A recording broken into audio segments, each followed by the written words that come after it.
ఓం శ్రీ సాయిరామ్. శ్రీమద్ భగవద్గీత 9వ అధ్యాయంలోని 26వ శ్లోకం గురించి ఈ రోజున తెలుసుకోబోతున్నాం.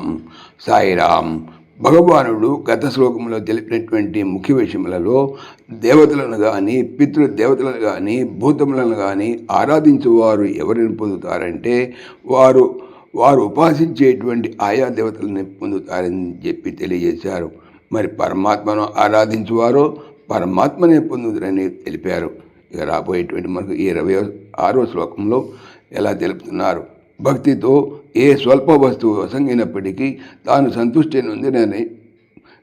సంతుష్టి పొందేదనని భగవానుడు పలుకుతున్నారు.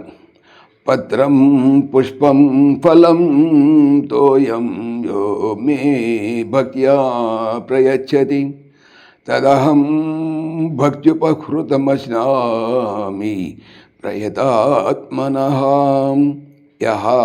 ఎవడు మే నాకు భక్తితో పత్రం ఆకు లేక తళమును కానీ పుష్పం పువ్వును కానీ ఫలం పండును కానీ తోయం జలమును కానీ ప్రయచ్చతి ఇచ్చుచున్నాడో ప్రయతాత్మనః పరిశుద్ధాంత కరుణుని యొక్క లేక పరమార్థ యత్నశీలుని యొక్క భక్త్యుపహృతం భక్తిపూర్వముగా సమర్పింపబడిన తత్ ఆ పత్ర పుష్పాదులను అహం నేను అశ్నామి ప్రీతితో అరగించుచున్నాను.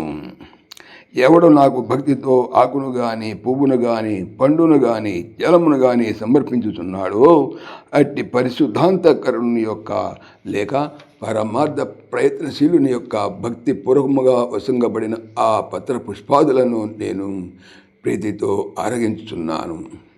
పైన తెలిపినటువంటి పత్ర పుష్పాదులు బేదలకు, ధనవంతులకు, పండితులకు, పామరులకు, సర్వులకు అందుబాటులో ఉన్నటువంటి వస్తువులు.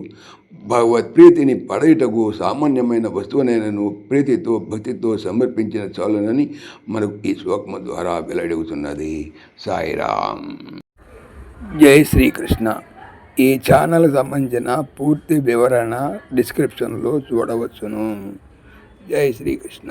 ఓం దేవకీ నందనాయ విద్మహే వాసుదేవాయ ధీమహి తన్నః కృష్ణ ప్రచోదయాత్. ఓం సర్వం శ్రీకృష్ణార్పణమస్తు. జై శ్రీకృష్ణ. జై జై శ్రీకృష్ణ. ఆత్మీయులకు మనవి, ఈ ఛానల్తో పాటుగా భగవానుడు అనంత మహిమల శ్రీ సత్యసాయి అనేటువంటి మరొక ఛానల్ను నా చేత చేయిస్తున్నారు. దీనికి సంబంధించిన లింక్ డిస్క్రిప్షన్లో చూడవచ్చు. సాయిరామ్.